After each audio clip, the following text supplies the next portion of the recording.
Price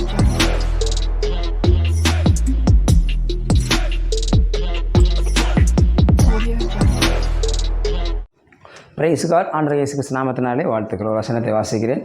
எரேமியா 1:8 நான் உன்னுடனே கூட இருக்கிறேன் என்று சொல்லி இங்கே கர்த்தருடைய வாக்குத்தத்தத்தை பார்க்கிறோம். உன்னுடனே கூட இருக்கிறேன்னு சொல்லி ஆண்டவர் நம்ம ஒவ்வொருவருக்கும் வாக்கு பண்ணுகிறார். ஆகவே எப்பொழுதும் நம்மோடு கூட இருக்கிறார். அந்த பூமியில் ஆண்டவர் உங்களை நான் திக்கற்றாக விடேன் என்று சொல்லியிருக்கிறார். நம்ம எந்த சூழ்நிலை இருந்தாலும், எந்த கஷ்டத்தின் வழியிலே, வியாதியின் வழியிலே நாம் போய் கொண்டிருந்தாலும், பண கஷ்டத்தின் வழியிலே போயிருந்தாலும், தேவன் சொல்கிற வார்த்தை என்னவென்று சொன்னால், நான் உன்னோடு கூட இருக்கிறேன். உன்னுடைய வியாதி மத்தியில் உன்னோடு கூட இருக்கிறேன்.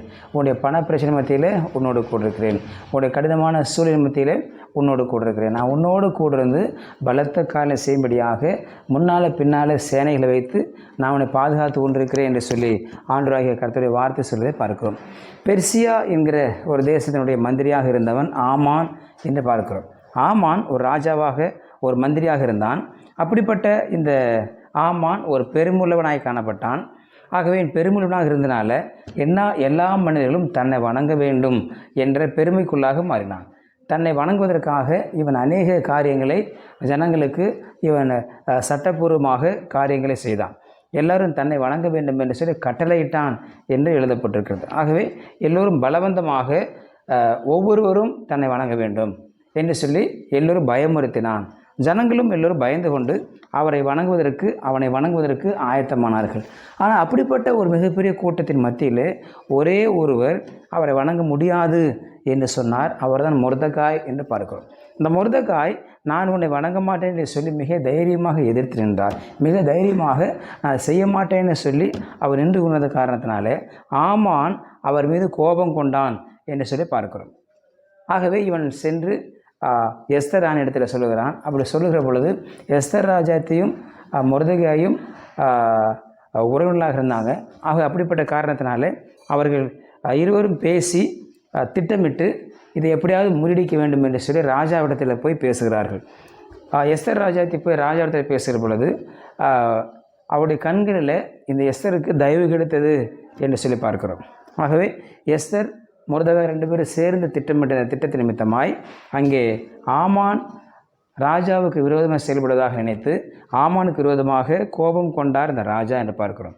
ஆகவே ஆமான் தன்னைத்தானே உயர்த்தி நினைத்திருந்தாலும் ராஜா இங்கே கட்டளையிட்டதினாலே ஆமானுடைய எல்லா காரியங்களும் இங்கே பிரயோஜனம் இல்லாமல் செல்லாமல் போய்விட்டது என்று சொல்லி நான் பார்க்கிறோம். ஆகவே பரலோக தேவனை மாத்திரமே ஆராதிக்க வேண்டும், பரலோக தேவனை மாத்திரமே நான் தொழுது கொள்ள வேண்டும் என்று சொல்லி நினைத்திருந்த மொர்தெகாய் ஆண்டவர் ஆசீர்வதித்தார்.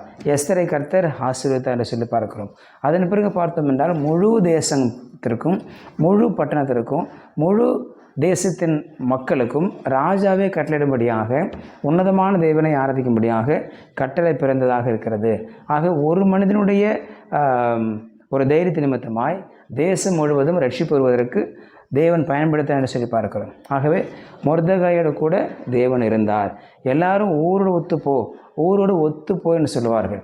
எல்லாருக்கும் வந்து தான் உனக்கும் அப்படின்னு சொல்லுவாங்க. ஆனால் இங்கே மொர்தெகாய் தன்னை வேறுபடுத்தி காண்பித்தான். தன்னை வேறுபடுத்தி அவன் காண்பித்துக்கொண்டான். ஆகவே தான் முழு தேசத்திற்கும் ஒரே காரியத்தை செய்த ஜனங்கள் மொர்தெகாய் மட்டும் தனியாக ஒரு காரியத்தை செய்ததுனால இங்கே மொர்தெகாய்க்கு மிகப்பெரிய ஒரு வெற்றி கிடைத்து பார்க்கிறோம். எல்லோரும் சேர்ந்தால் வெற்றி என்பது ஒரு பக்கம் இருந்தாலும் இங்கே தனி ஒருவராக மொர்தெகாய் போராடி வெற்றி பெற்றார் என்று சொல்லி பார்க்கணும். நம்ம வாழ்க்கையில் ஊழியத்தில் ஒருவேளை நீங்கள் தனியாக இருக்கலாம், எல்லாம் நமக்கு எதிராக இருக்கலாம், எல்லா மக்களும் நமக்கு விரோதமாக காணப்படலாம். ஆனால் கர்த்தருடைய வார்த்தை சொல்கிறது, நான் உன்னுடன் கூட இருக்கிறேன், உன்னோடு கூட இருக்கிறேன்னு சொல்லி கர்த்தருடைய வார்த்தை சொல்கிறது. ஆக கர்த்தர் நம்மோடு கூட இருக்கிறதுனால நமக்கு விரோதமாக என்ன எழும்பினாலும் அவைகள் நம்மை சேதப்படுத்த முடியாது, அவைகள் நம்மை மேற்கொள்ள முடியாது என்று பார்க்கிறோம். ஆகவே இங்கே மொர்தெகாய்க்கு ஆண்டவர் மிகப்பெரிய வெற்றி கொடுத்தார், எஸ்தருக்கு மிகப்பெரிய வெற்றி கொடுத்தார். ஆகவே ஜெயம் பெற்றார்கள். காரணம், நான் உன்னோடு இருக்கிறேன் என்ற வாக்குத்தத்தம் அவர்களுக்கு நிறைவேறினதாக இருக்கிறது.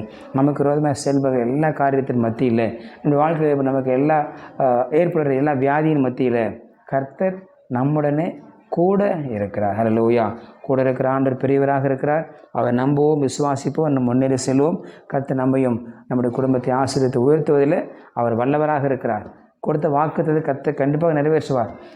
இந்த பூமியில் தேவன் நமக்கு என்று கொடுத்திருக்க ஒரே ஒரு வாழ்க்கை ஜெயமாக வாழும்படியாக கர்த்தர் நமக்கு கொடுத்திருக்கிறார். வியாதியோடு வாழ்ந்து கண்ணீரோடு வாழ்ந்து துக்கத்தோடு வாழ்ந்து மடிவதற்காக தேவன் நம்மை சிருஷ்டிக்கவில்லை, உருவாக்கவில்லை. மாறாக ஜெயம் பெற்றவர்களாய் வாழும்படி கிறிஸ்து இயேசு சிலுவையிலே ஜெயம் பெற்றார், வெற்றி சிறந்தார். ஆக அதே வெற்றியோடு கூட நாமும் இருக்கும்படியாக அழைக்கப்பட்டிருக்கிறோம். கர்த்தர் நம்ம நம் குடும்பத்தை ஆசிரியப்படாக ஜெபிக்கலாம். பரிசுத்தபிதாவே, நாளுக்காய் ஸ்தோத்திரம் பண்ணுகிறோம். ஒரே ஒரு மொர்தெகாய் மூலமாய் அந்த பட்டணம் தேசம் முழுவதுமாய் ஆசீர்வாதம் மாற்ற கிருபைக்காய் ஸ்தோத்திரம். நாங்களும் எங்கள் வருகிற பாடுகளையும் அந்த ஊழியத்துறைமை செயல்படுற துன்பங்களையும் பார்த்து சோர்ந்து விடாமல் முன்னேறி சென்று தேவராஜ்யத்தை கட்டும்படியாய் நீ கிருபை செய்யும்படியாக ஜெபிக்கிறோம். கிருபை கருத்தில் தாழ்த்து ஒப்பு கொடுக்கிறோம். துதிகரம் மகிழமைக்கே செலுத்துகிறோம். இயேசுவின் நாம